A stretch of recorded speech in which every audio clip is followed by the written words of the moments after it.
దళితులపై దాడులకు వ్యతిరేకంగా లోక్సభ దద్దరిల్లింది. మధ్యప్రదేశ్ ప్రభుత్వం మద్దతుతోనే గోరక్షక దళాలు రెచ్చిపోతున్నాయంటూ ఫైర్ అయ్యారు కాంగ్రెస్ నేత మల్లికార్జున ఖర్గే. హోంమంత్రి రాజ్నాథ్ సమాధానం ఇచ్చినా విపక్షాలు శాంతించలేదు. ప్రభుత్వం సరిగా స్పందించలేదంటూ సభ నుంచి వాకౌట్ చేశాయి. మధ్యప్రదేశ్లో దళితులపై దాడుల అంశం లోక్సభను కుదిపేసింది.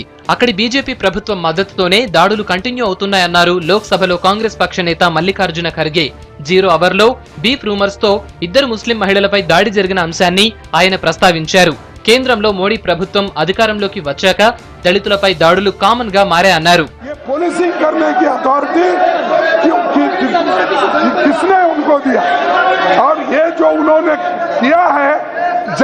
गवर्नमेंट का सपोर्ट होता है और राज्य सरकार का सपोर्ट होता है, उसी बात से ऐसा काम हो सकता है. अगर ये हर जगह हो रहा, गुजरात में दलितों के ऊपर हुआ है, आज यूपी में हुआ है. 15 रुपए के लिए हस्बैंड एंड वाइफ को मार दिया गया.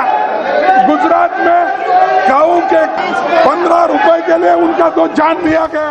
దళితులపై దాడుల అంశంలో ఇప్పటికే మధ్యప్రదేశ్ ప్రభుత్వం సీరియస్ గా స్పందించిందన్నారు కేంద్ర హోంమంత్రి రాజ్నాథ్ సింగ్. దోషులుగా తేలితే ఎవరిని వదిలిపెట్టేది లేదన్నారు. इस घटना का इन्होंने उल्लेख किया है.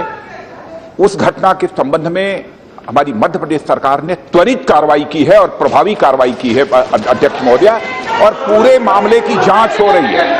और मैं ये विश्वास दिलाना चाहता हूं पूरे सदन को कि इसमें इंसाफ होगा, न्याय होगा और जो दोषी होंगे वो बख्शे नहीं जाएंगे. ప్రభుత్వ సమాధానంతో కాంగ్రెస్ సంతృప్తి చెందలేదు. దీనికి నిరసనగా సభ నుంచి వాకౌట్ చేశారు కాంగ్రెస్ ఎంపీలు. Trinamool Congress, left, JDU, RJD పార్టీలు కూడా కాంగ్రెస్ కు మద్దతుగా లోక్సభ నుంచి వాకౌట్ చేశాయి.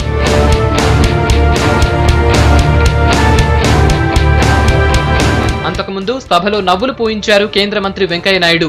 అల్లర్ల కారణంగా బాధితులైన మహిళలకు వైద్య, న్యాయ, సైకలాజికల్ మద్దతు అందించేందుకు ప్రతిపాదించిన వన్ స్టాప్ సెంటర్ పై సభలో కేరళకు చెందిన మహిళా ఎంపీ ప్రశ్న అడిగారు.